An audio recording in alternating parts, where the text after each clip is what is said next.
now is Emilie Evans.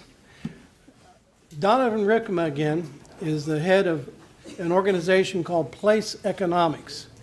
And Richmond Columbian Properties has a strong partnership with Place Economics and have relied on the good works of Donovan Rickham for his advice and support. And I asked him this year, who are some good speakers? And the first name that came to his mind was Emilie Evans. Emilie Evans, whenever I mention her name to people in preservation circles, oh, she's great. You'll love her. She's the darling of preservation. And so we're graced to have her today. Now, I want to tell you something about Donovan. He's a very generous individual. Normally, folks that work for him, there's a stipend that is paid to have that person come speak to a group. Donovan says, it's on me. So we're here. Emilie is here today because of the generosity of Donovan Ripkema, and we owe a debt of gratitude to Donovan and Place Economics. Emilie, in her young career, has done a yeoman's job in dealing with blight, economic issues, particularly in Detroit, Michigan. She was one of the first on the ground to deal with the situation in Detroit with the amount of blight that city has had to deal with. She has since taken on the position of director of the Right Sizing Cities Initiative with Place Economics. And to keep the thing going, I'd like to introduce Emilie Evans.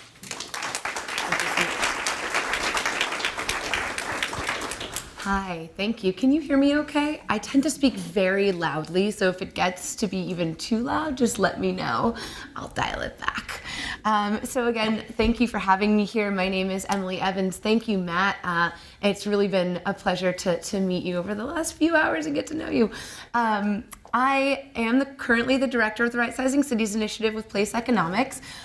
Place Economics is a firm that specializes in measuring, quantifying the economic impact of historic preservation in cities and neighborhoods and downtowns and communities and states across the country and internationally. The Right Sizing Cities Initiative was founded just a few years ago and really focuses on developing asset-based planning approaches for strengthening legacy city communities.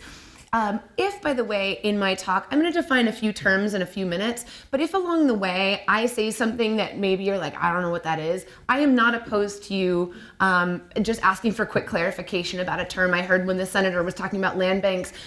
It's not, don't worry if you don't know all these terms, so please stop me along the way. So prior to joining the Place Economics team, I was Detroit Preservation Specialist. I worked jointly for the Michigan Historic Preservation Network, which is sort of the Michigan equivalent to Indiana Landmarks, as well as the National Trust for Historic Preservation. And that was the first time they'd had that role on the ground. So there were really gigantic shoes to fill because they weren't even shoes. They were just like big, wide open spaces that I had to figure out how to navigate through a really large town with a lot of issues. So you'll hear some of the examples that I cite in my talk today stemming from my work in Detroit. I also am still leading a project in Detroit called Brick and Beam Detroit, which is a recent Knight Foundation grant winner as part of the Knight Cities Challenge program, which is pretty exciting. Brick and Beam basically serves to coalesce a community of building rehabbers on the ground in Detroit. Nothing like that exists right now. We're building it. We just got the grant, which is really exciting. And it's going to essentially provide building rehabbers, DIYers, small developers, tradespeople, skills with skills to share, a platform on which to hold classes, storytelling, all kinds of different kind of Q&A forums, ways for people to engage and interact with each other around building rehab. In addition to that, I serve as secretary on the leadership team of the Preservation Right Sizing Network, which is an exciting collective of practitioners, some who are a part of preservation in their everyday jobs, some who are not. But Preservation Right Sizing Network recognizes that preservation really does have a really important role to play in legacy city revitalization. And so we're developing a best practices toolkit for preservation and rehab around the country. We're also about to release a 9-point action agenda for legacy city practitioners around preservation. So the title of my talk today is about the new reality for historic preservation, and that's a really tall order. I'm going to do my best, but of course we know that the issues on the ground are different in New York versus Portland, Maine versus Gary, Indiana versus Detroit, and so there's different pressures, there's different challenges, there's different opportunities, different resources. Some fundamental realities are changing across the board in preservation, which is really exciting. Important issues around diversity and inclusion within the preservation field, as well as with our external partners, as well as a focus on celebrating, preservation or places of import of cultural significance to ethnic minorities and LGBTQ. There's also an increasing focus on advocating for the recent past, and that's all really important. And in legacy cities, large and small, the reality for preservation is definitely shifting. We haven't yet arrived at what a blueprint for a successfully right-sized city looks like, and that's okay. We're still really navigating our way, as the senator alluded to. The window of uncertainty right now, though, in our urban history, in my opinion, is really an opportunity for preservation for preservation practitioners and our ever-expanding group of partners to craft a new role for ourselves as advocates, as leaders, as partners, and also as decision makers. And that calls for really creative, innovative techniques and challenges that we take on in order to really kind of challenge our fundamental preservation tenets in some ways. I think it's an exciting time for growth within the field, but it's also juxtaposed with that really desperate need to do something to intervene, and that's a really challenging sort of path to navigate. So I'll touch on some examples of what I mean shortly, but first let's define some terms. So what are legacy cities? Legacy cities are those formerly industrial kings of manufacturing, cities large and small, who really define themselves by a history of manufacturing and industry and growth, but who have struggled with population loss over the last 50 plus years due to suburbanization, redlining, racial tensions, deindustrialization, and other factors. And this, compounded with the recent and ongoing foreclosure crisis, of course, has left many of our cities with dwindling tax bases, diminished city services, disinvestment, and of course, of particular interest to us in this room and preservationists, a glut of abandoned and vacant properties. So right sizing is really the adjustment to that new reality by tailoring a city's infrastructure, its footprint and city services to align with current and projected populations. And it's a term that's different from its predecessor, shrinking cities, which really implies that every city has a right size and a right shape, and that it's a process not of decline and failure, but really a proactive planning process that gets the city to the size and shape that best meets its needs. So, on the ground, legacy city decision makers and stakeholders are facing really difficult but important decisions, where to reinvest, where to focus demolition, and how to focus very limited funding in maximum ways. Effective right-sizing strategies, in my opinion, must entail a balance of interventions that includes preservation and rehabilitation, as well as mothballing and stabilization, as well as demolition and deconstruction. There are different interventions that are necessary for different neighborhoods, and we need to be strategic and help support a balance of those. Still, much funding on the ground is focused on demolition as the primary method for which to address vacant properties and tackle blight. From the hardest hit funds, which I'll touch on in a couple of ways, which you all are familiar with already, to bank settlements, to CDBG funds, and so many other streams of money to address blight. And that's all really focused on demolition. I could talk about that for a very long time, but suffice it to say, it's quick, right? It's the way to get something down that isn't cool to look at, and that really does, in some ways, and certainly in many instances, is providing a harmful place for our communities. But I would second what Matt said. This isn't scripted. That it's not the building's fault. That when you demolish a building in order to try to prevent crime, that crime moves elsewhere. So there is something important to that, but there are a lot of factors that go into it that are a lot more complicated than just knocking the building down. back onto script. So I do believe that demolition is an important right-sizing tool, and it just must be used strategically, and that's something that I'm gonna talk on in just a few seconds. So preservation's role in all of this. That's Kara Bertrand. She's pretty amazing. She runs the Preservation Right-Sizing Network. She was also the person whose shoes I filled, again, very big shoes. And that's Brad White with the Advisory Council on Historic Preservation. That's us talking at the Reclaiming Vacant Properties Conference in Philadelphia in 2013. We were the only session there that focused in any way on rehabilitation as a form of reclaiming vacant properties. And so that's just to say that in the last few years, we've really seen preservation and rehabilitation playing a really important role in revitalization, kind of taking a front seat in public conversation, and that's really important. Conferences, panels, articles, and projects all sort of held through this lens have seen an exponential uptick recently. And also in academic and private and civic realms, there's been a lot of conversation around right-sizing and preservation, and I think that that's really incredible. That does not fix the house down the block tomorrow, but it is a complicated set of issues that need long-term consideration, and the more minds that are talking about it and thinking about it, the better, in my opinion.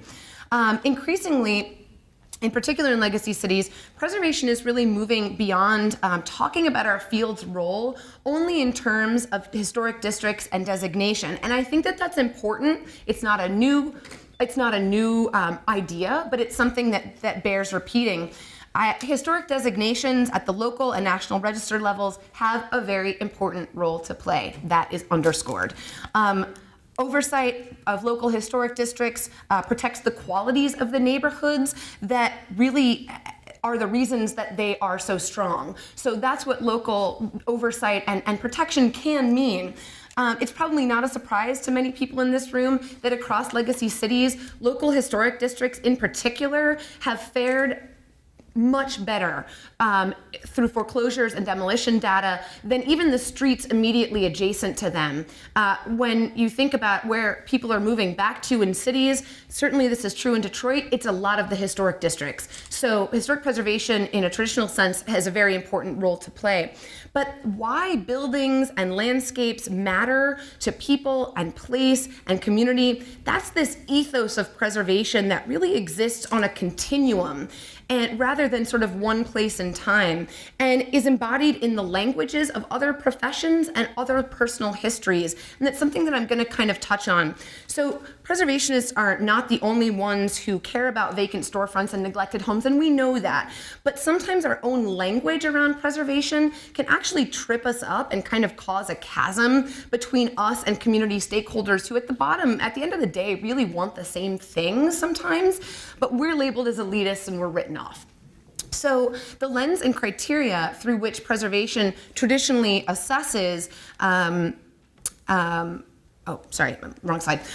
emphasizes architectural styles and historical dates and periods of significance and often long dead architects, and those have a place in our understanding of significance. That is absolutely true. But I tend to think, and a lot of what I did on the ground in Detroit, is to speak other fields' languages as well, and really act as a translator for kind of helping to make the connections between what we know to be important in the factors that we enjoy in our built environment, integrity and character, and how do we tie those in to what's already going on and what other people really care about. So you'll hear this emphasized in most things I do, is that I want to talk to people, form partnerships, understand what matters to them. And this might literally be in another language if you have a new immigrant population in your community, or this might be talking about preservation through the lens of jobs or public safety or urban exploration or the arts. I don't believe in kind of planting the preservation flag and asking or requiring people to come to me. I have found that finding the intersections within our communities it really helps us inform what we should protect and maybe what we can let go. And I think that preservation stands to play a much more dynamic role in helping to reshape legacy city communities and sustaining vibrant quality places when we're working with our local stewards and looking to speak a common language. So While placemaking is certainly an on-trend topic these days, it's well understood that preservation has played a big role in place protecting for eons. Older places contain those qualities that really make for the backbone and the backdrop of the communities of choice, the places where we choose to live, work, and do business. And it really is due in large part to those characteristics of our older and historic built environment. My friend and colleague Brad White, who you saw in that photo, he sits on the Advisory Council of Historic Preservation. He calls it placekeeping. That's what preservation is. So legacy cities and right-sizing neighborhoods, that physical environment, that backbone, we're losing vertebrae on a regular basis. And helping to define and protect the quality of place becomes a much grayer undertaking. And we cannot always keep the physical fabric the way that it was. And that's okay. Figuring out what quality of place looks like for neighborhoods that have suffered significant losses of physical fabric and of people and of infrastructure is important, and it's hard. And it's happening now in different ways, but it's not finished and we don't have a blueprint. It's also not entirely up to us as preservationists. Preservation cannot happen in a vacuum. I think that most of us get that, but it involves really complicated conversations with community, whoever that is locally for you. It's a collaborative process of understanding place through the eyes of current users and current stewards. They're the people who are keeping up those buildings today. And really figuring out what's important, what's missing, what's working, and figuring out where the preservation field's tools, knowledge, and passion intersects, again, with that kind of go-to-them attitude. Another person I know who I happen to now work for at Place Economics, Donovan Ripkema, said this, and it really resonates with me. He said this in another talk. He said, place is the vessel within which the spirit of community is stored. Community is the catalyst that imbues a location with a sense of place. The two are not divisible. You cannot have community without place, and a place without community is only a location. So what's happening now? On the ground in legacy cities, right-sizing decisions are being made every day. And increasingly, city agencies and land banks and other decision makers on the ground are turning to data-driven strategies to guide revitalization and right-sizing efforts. And as it relates to the built environment, many of these decisions and the funding to support them have been focused on blight elimination, continuously kind of defined as demolition. So the thing is, though, that strategic preservation and rehabilitation are also forms of blight elimination. And these interventions have the added benefit of putting a tax-paying voting citizen back into the property and not only keeping a house, but keeping a neighbor rather than gaining an empty lot. So while we can't just demo our way out of the issues that legacy cities are facing, we also need to recognize that not everything can be saved and that demolition is a necessary part of right-sizing and that that's okay, even though it's really hard. We must continue to advocate for and pursue funding that supports a balance of interventions that includes rehabilitation and mothballing and stabilization, but also, again, acknowledge that not everything can be saved. The key to all of these interventions, in my opinion, is that they are strategic. The model of ad hoc demolition, driven by the squeaky wheel principle, as Alan Malik puts it, is really being exposed as wasteful and as detrimental to cities and their neighborhoods, unnecessarily punching holes in otherwise intact blocks, and not concentrating resources, which makes expenditure for demolition even less of a good model, because you're moving all this equipment in different places rather than necessarily focusing on somewhere where you have a plan. So current demolition campaign models are increasingly becoming more strategic and more data-driven in their approaches. And I think that preservation has a role to play, which I'll get to. As an example, the Toledo survey was just completed earlier this year, like a few months ago, and it was initiated by the Lucas County Land Bank Authority, which completed a survey of Toledo's 122,000 parcels using volunteers and paid staff. And they really did that to get a handle on their current conditions, as well as to create a baseline of information on which to make more informed decisions about where to focus resources. And in Detroit, the Motor City Mapping Survey, which wrapped up last year, surveyed every single parcel in the city of Detroit, whether or not it had a building on it, that totaled over 375,000 parcels. Surveyors asked questions in that example about whether the property was open and in need of boarding, whether there was dumping on site, lots of different questions. But specifically to the buildings, the surveyors were asked to assess whether those buildings fit into one of 4 categories of condition: good, fair, poor, or suggest demolition.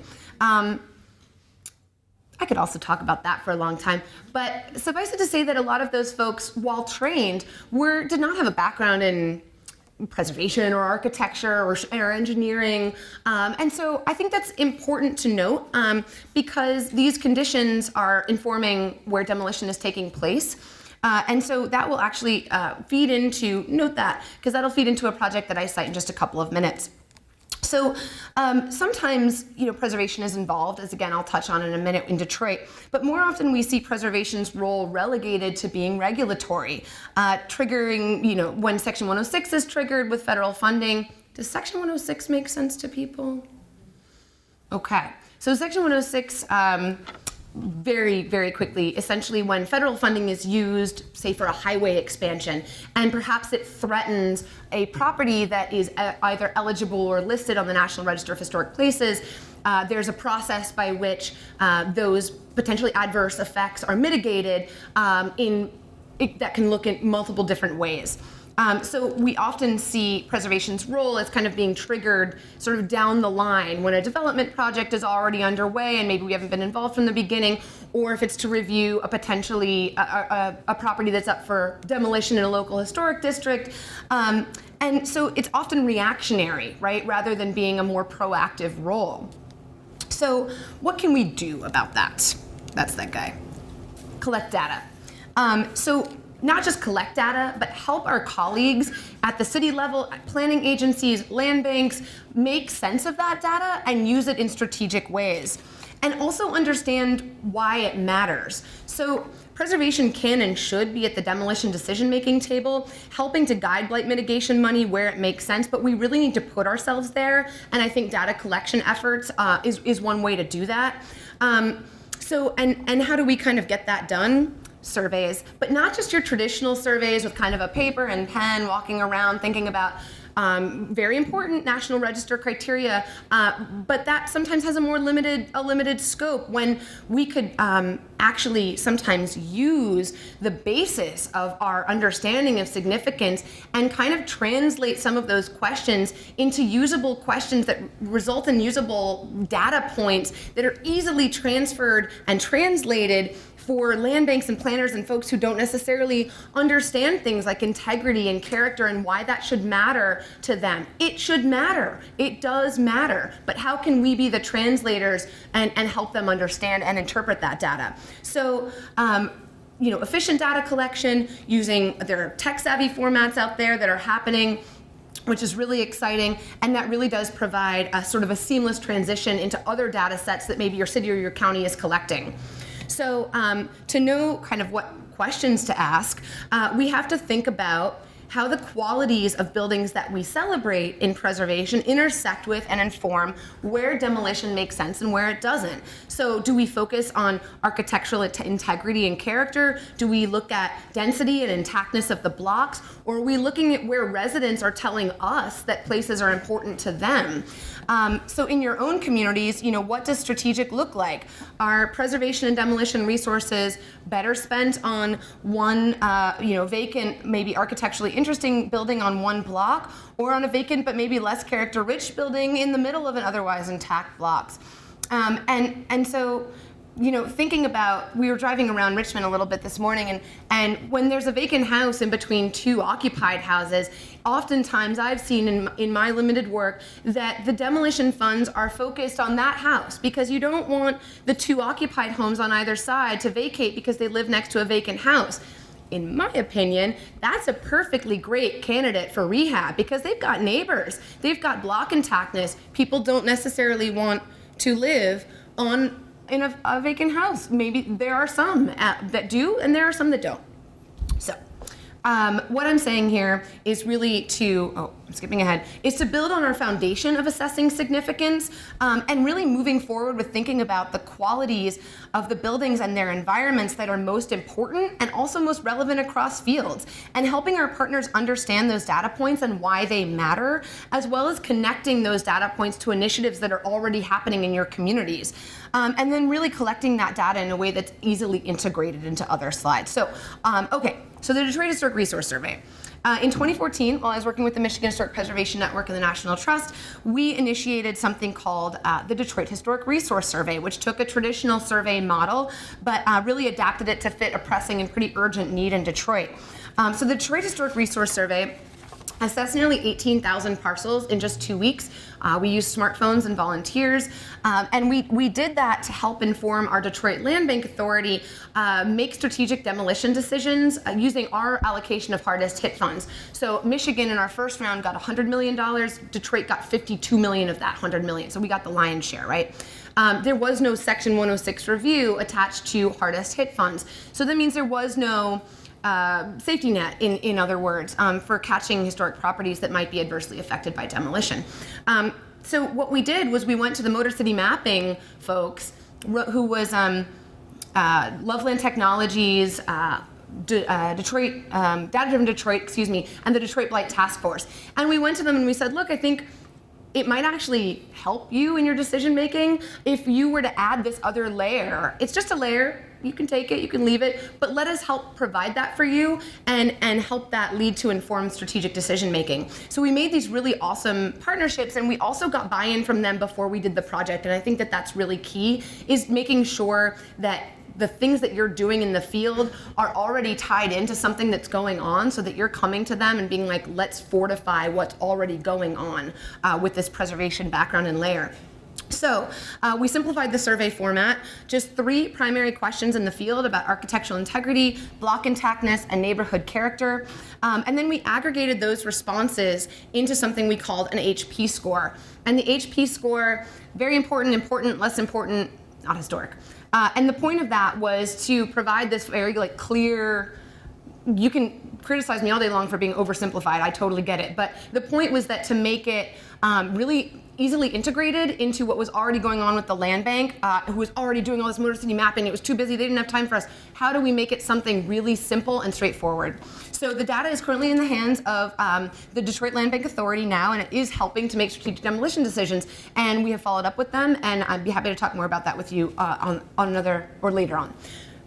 Indiana Landmarks is really amazing. Right here in Indiana, a local team from Ball State's Historic Preservation Program teamed up with your very own Indiana Landmarks and the Indiana Housing and Community Development Authority to review thousands of properties, including that one, which I got from Marsh, which is just a stellar picture of a building that they pulled because they did not want that on the demolition list, and understandably so.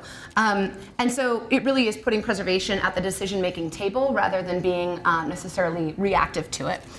So RealOCO is another example. RealOCO is a database tool that we've developed at Place Economics, and it really does offer an opportunity to make strategic decisions around reinvesting in vacant and abandoned properties in right-sizing cities. And it uses about 80 metrics across 8 different categories to evaluate neighborhood viability and sustainability. And it then draws on those neighborhood, or those results, to make neighborhood context related, tailored and practical recommendations for incorporating vacant buildings and vacant lots. That could be infill, that could be demolition, that could be rehabilitation. So it's all kinds of different outcomes based on all these different metrics and all these different factors. And architectural integrity and building quality and block stability, lots of different built environment qualities are definitely in there, but RealOCO also recognizes that there are lots of other factors that go into why places are quality places that we might choose to live, work, and play, and how can we use all these metrics to help make informed decisions. So, that can include resident purchasing power, immigrant immigration, foreclosure data, new construction, sidewalk condition, tree cover, all kinds of really interesting metrics. So these are examples of how preservation is actively engaging in the data collection efforts in a right-sizing context, and I think that these are all kind of adaptable tools that can be used in your community. And this doesn't have to cost a ton of money. For the Detroit Historic Resource Survey, we didn't have any funding up front whatsoever. We got a little bit of grant money at the back end, which we used for stipends for our volunteers, which was great. But it really is something that, for instance, in Muncie, Indiana, the Historic Commission is organizing a survey coming up this summer in an attempt to get some conditions assessment data, but also figure out where potential local resources might be for designation. So tap into your local talent to get it done. And they need volunteers. Bree wanted me to plug that. If you need volunteer, or if you want to volunteer for a Historic Resource Survey in Muncie, Indiana, talk to Bree. And also, I think key to that is really getting local buy-in from the beginning. Nothing motivates a volunteer more than feeling like the work that they're going to do has sticking power and will be used in the long run. And really talk to those partners up front, figure out what are they using to make decisions now? Where does preservation intersect with that? How can we inform them in a very collaborative way? And to that end, we really did use press to fortify our efforts, which I think is really important. I don't know where my pink shirted press person went here, but in other words, we did a lot of press around the Detroit Historic Resource Survey, and we really used that to our advantage. One, to kind of hold their feet to the fire and be like, people are paying attention, but also touting them as partners all along the way, which really made them stand out as being collaborative entities themselves. So I have this slide, and I was going to talk about these really cool other models for essentially kind of revolving loan funds, but that's kind of happening in ways that's really great. And I was actually, something that the senator was talking about with land banks and our morning discussion made me decide to change course a teeny bit on this. So land banks. Land banks are not necessarily a register. They're an entity that holds property because it makes it easier to clear the title and any back taxes and issues that are holding up that property from being redeveloped, and aggregates those properties. So theoretically, if you are a developer of a large apartment complex or something, and you want aggregate consecutive plots of land, a land bank can help facilitate that rather than you having to go to 6 different owners to get proximal properties. So in Detroit, I think the land bank model is really incredible, and there are lots of different models out there. The Lucas County Land Bank is a really preservation-friendly land bank. It's very cool. The Detroit Land Bank Authority is certainly the one I'm most familiar with. They have really ramped up what they're doing. There's side lot acquisitions. There's all these other kinds of programs. One of the main things that they're doing is they're aggregating properties that are vacant, that went into foreclosure. They're cleaning them out, they're securing them, and they're auctioning them 2 a day. And they're doing it in a very high profile way. It's a big deal. Who are the houses that are coming out today? It's called buildingdetroit.org if you want to look at the website. And buildingdetroit.org showcases all these photos inside and out. They also do a baseline assessment of some of the things that are going to be needed to rehab that house. And they start at $1,000. It's an auction process. You can bid what you want. But you have 6 months to fix that up. 6 months, which sounds scary, but 6 months to start doing work. And if you don't, they're taking it back. And if you're in a historic district, you have 9 months. So that means a little bit of extra time because you have to kind of navigate the different things that you have to do within a historic district. So that's really exciting. They also have this really interactive map that's very cool. You can see where all the properties are. You can get a sense of who your neighbors are going to be. And they also have partnered with a lot of private banks. So a lot of private institutions are working with the land bank in order to collaborate on having an auction buyer win a property and having a loan product ready for them to go. Because it could take you 6 months to line up funding to get that property going if you don't already have it. So I think that that's really exciting. And on top of that, in Detroit, the Detroit Land Bank Authority has been a very willing and excited partner for collaboration with the Michigan Historic Preservation Network and also with us at Brick and Beam, which is that rehabbers project I'm leading in Detroit. They want to help people figure out how to rehab their houses. So anyway, and actually the Heritage Home Program and the Intervention Loan Program and some of the revolving loan programs that are out there actually really do supplement that. So there's my detour because I think that land banks really are important, and it looks like you guys might be moving in legislation to get that there. So We can also support DIYers in really interesting ways. Here, Indiana Landmarks with your Vintage Green program in South Bend. Really the model for teaching hands-on preservation trades cannot be underestimated, in my opinion.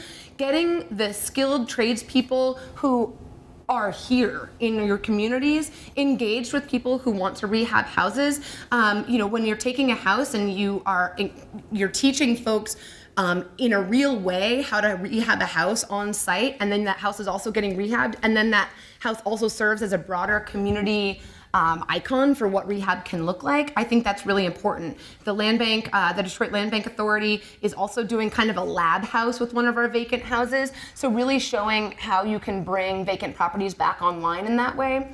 I also mentioned the project in Leading Brick and Beam Detroit. We're holding a series of hands-on classes. Wood window restoration is our first one, coming up in a couple of weeks, where we are teaching and empowering individuals with the hands-on skills they need to take on rehab. I'm so hot, I would totally take this jacket off, but it's mic'd to that guy.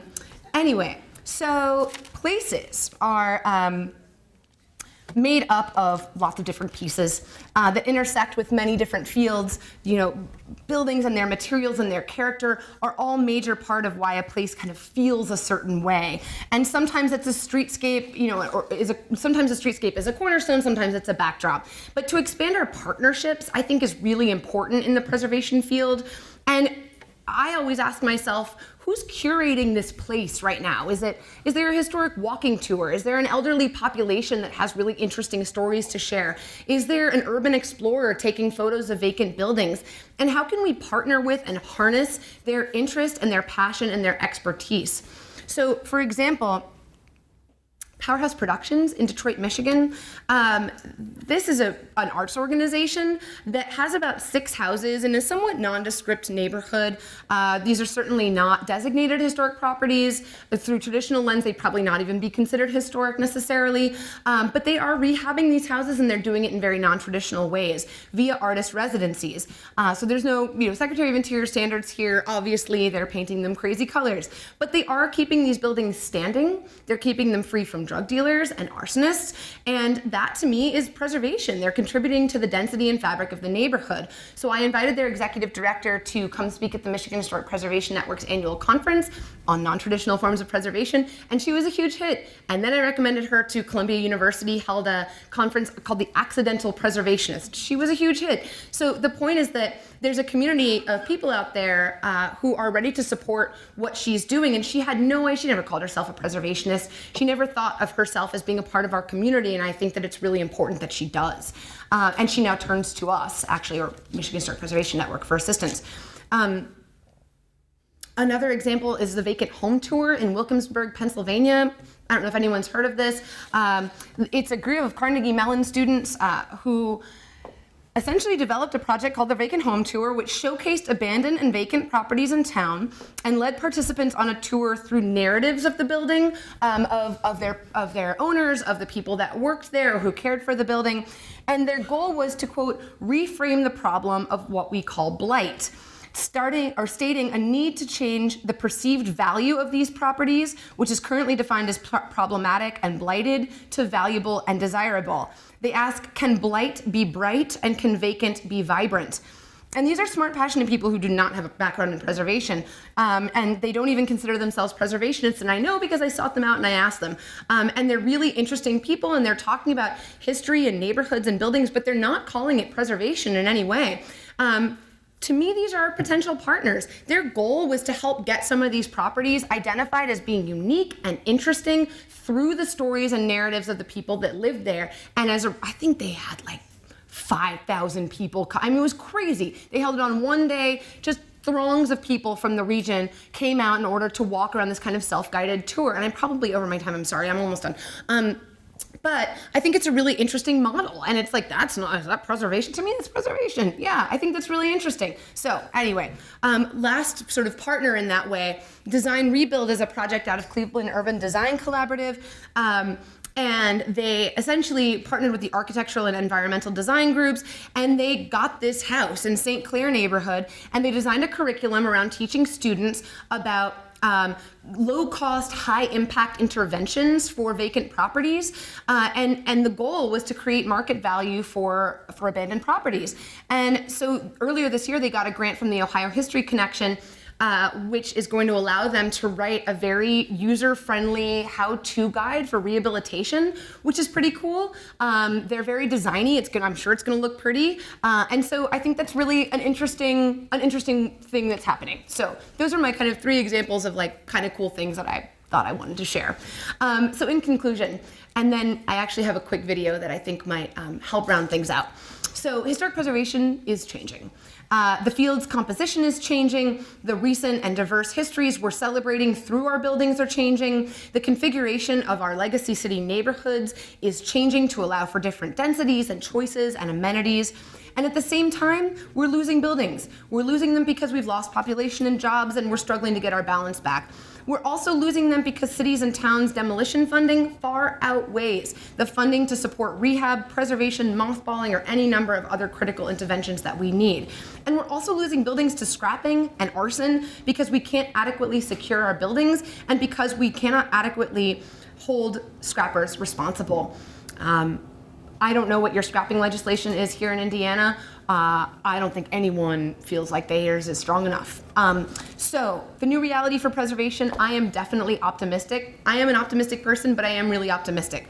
I think that broadening our message about what preservation stands for and can be is key. I think widening our reach to new and non-traditional partners is really exciting.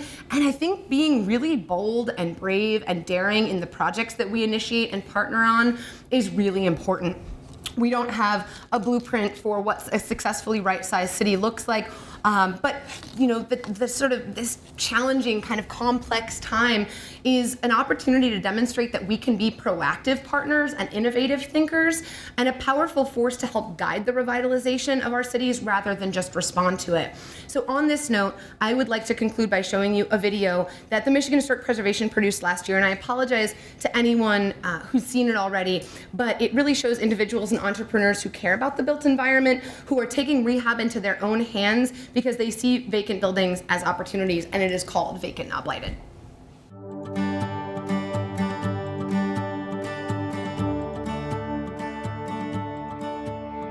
Detroit is full of beautiful buildings, and they all matter, and they all have character, and they all have stories. To look at every vacant building as being blighted and needing to come down is a mistake.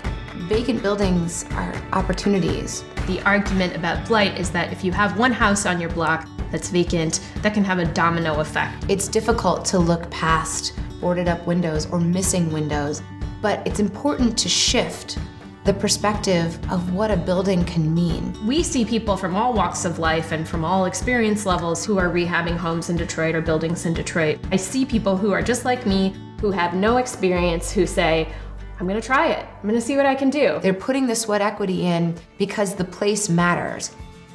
I was moving to Detroit from California. I had always been interested in the awesome do-it-yourself attitude of everybody living in Detroit, and I just got back from Afghanistan, so I had a little bit of money in my pocket.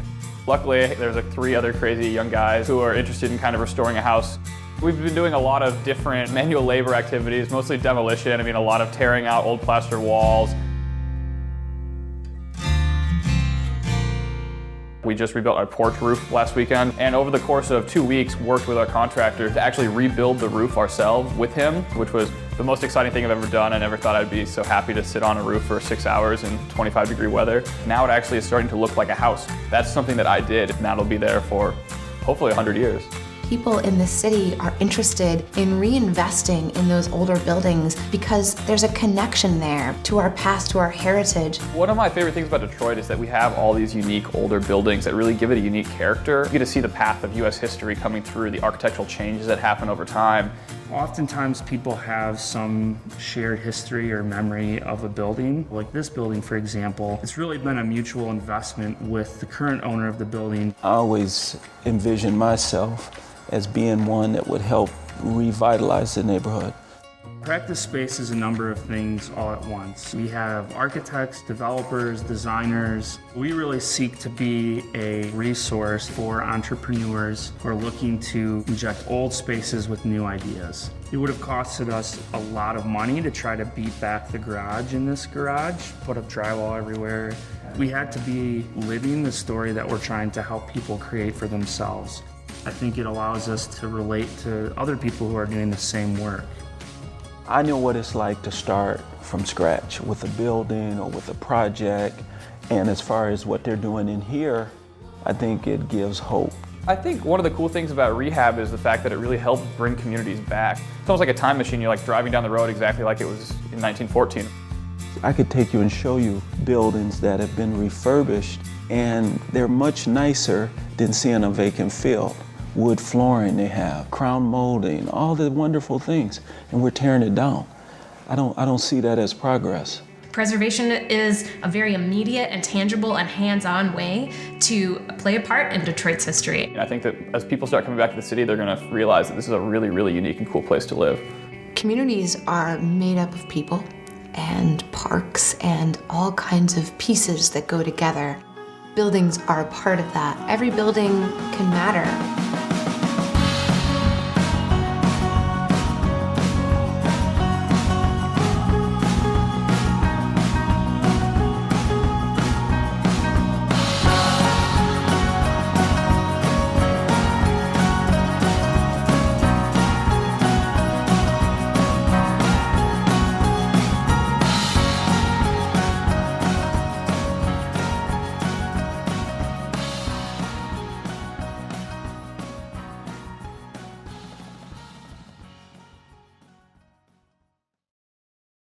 Thank you very much for humoring me, and I welcome your questions.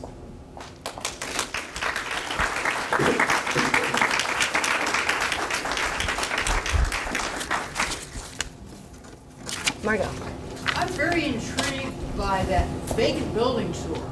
Yeah. That I'd like to know more about that. Do you know what kind of neighborhood that took place in? Obviously, a neighborhood with vacant buildings, but there are lots of those.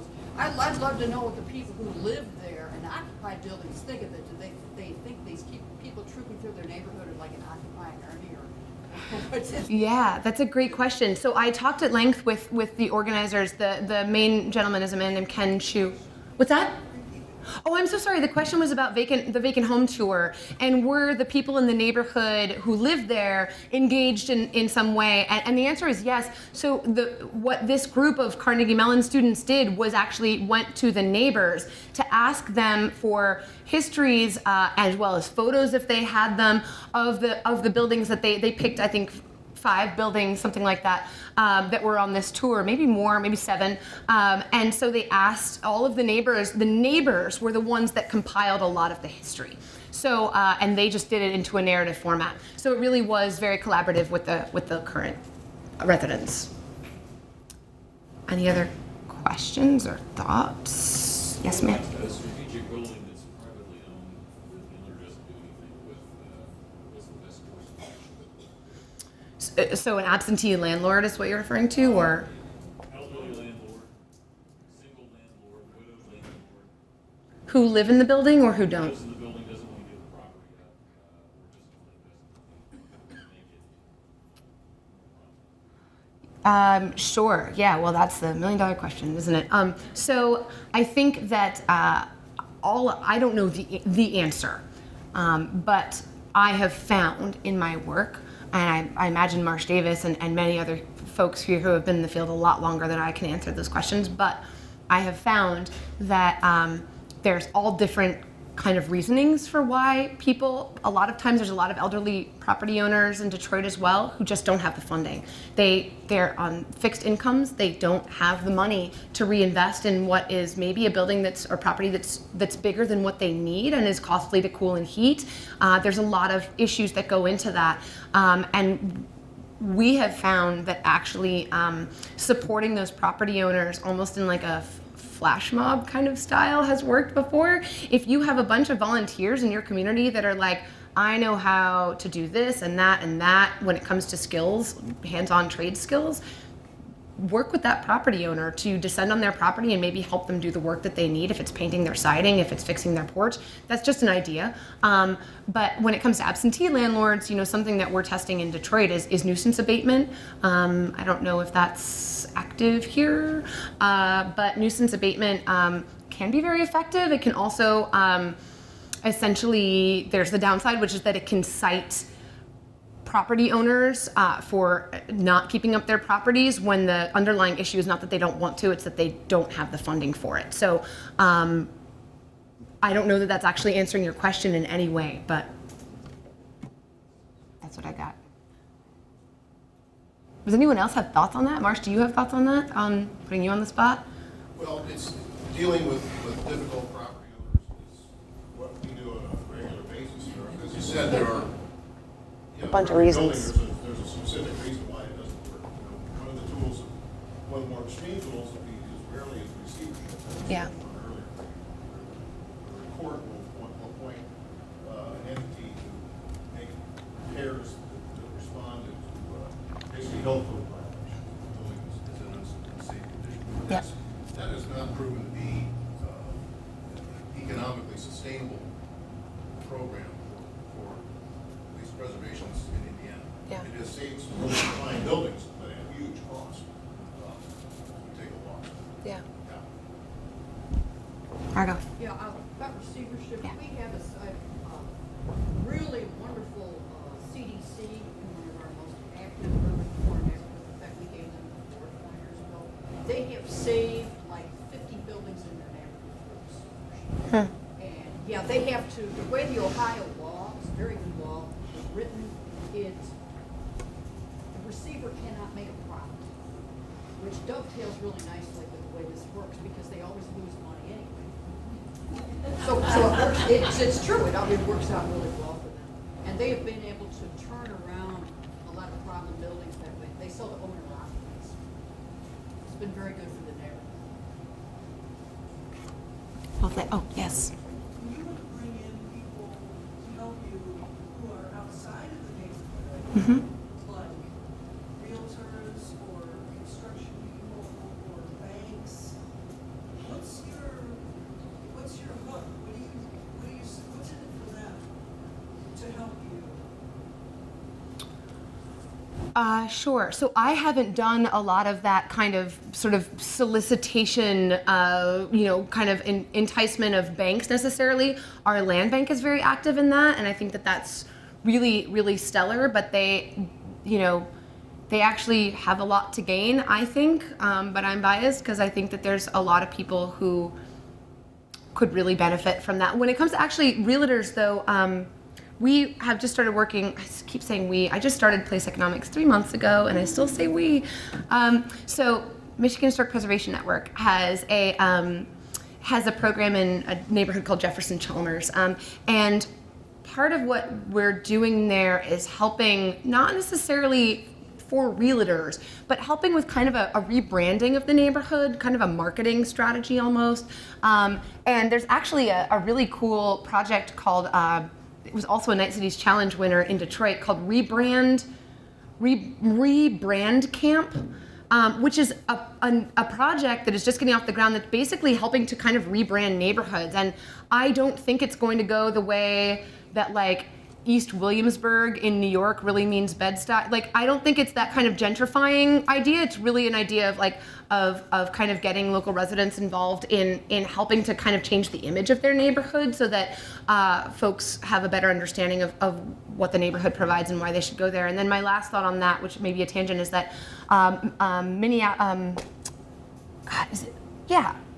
Minnesota. Yeah, it's the Minnesota folks. They were at the place. They were in Chicago with us. Have this really amazing realtor program that trains realtors in how to talk about historic properties and how to tout the various things, and they get their credits for it. They get their annual credits, which is really exciting. So it's you have to kind of go through various things in your own states, but they're doing a great job, and they're helping to get people talking about why older buildings and historic buildings matter, if that helps. Well, thank you very much. Oh, yay, another question. Okay, sorry. How do you deal with church buildings that are planning still kind of the centerpieces of neighborhoods. Yeah. And they may not be, in some cases, politically correct to give public money to, but they're historically very significant and are big parts of neighborhoods, especially older neighborhoods. Partners for Sacred Places comes to mind. Do you want to talk to that at all, Marsh? Do you probably have more experience with that through Indiana Landmarks? I mean, I know of a couple of examples that I've worked on, but Well, I can talk specific to Indiana. yeah. We got a minute. Use the microphone.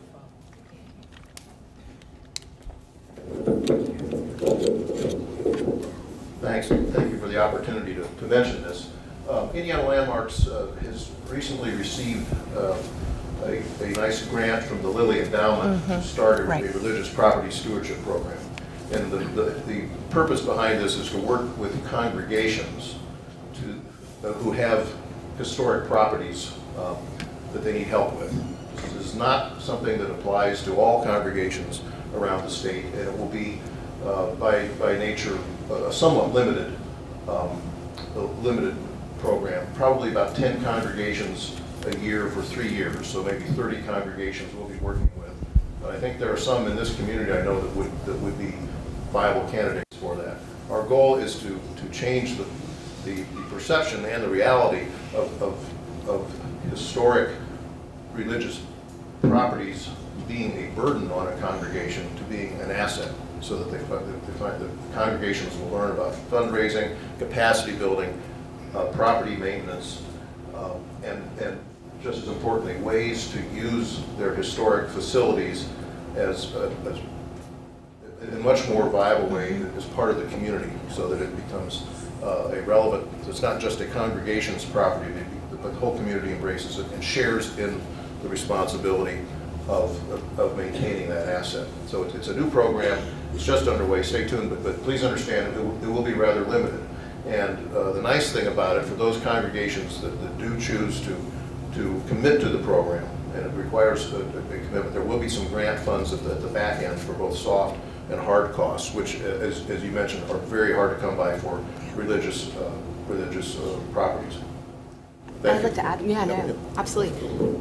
So my contribution to that is that in Michigan, the Michigan Historic Preservation Network started this intervention loan fund, which is up on the screen, which is specifically geared towards nonprofits, land banks, and religious institutions because they have a lot of trouble finding brick and mortar money to actually get kind of hard costs covered. And so it's a cap of $15,000, which isn't a whole lot, but it is an opportunity for religious institutions to tap into a pot of money with very, very, very favorable interest loan repayment periods and all kinds of really interesting things that go with it that include support from the Michigan Historic Preservation Network in order to get some stabilization going. And the other thing is that's happening, a lot of churches, which Marsh alluded to, are turning to opening up their commercial kitchens for interesting dinners, or teaching people how to bake and cook using their kitchens when they're off hours. Art installations within, or holding performances within the churches during off hours. So lots of different ways that churches are kind of adapting to become institutions that are not just functional only for religious services, but also for multiple other community uses. Thank you very much.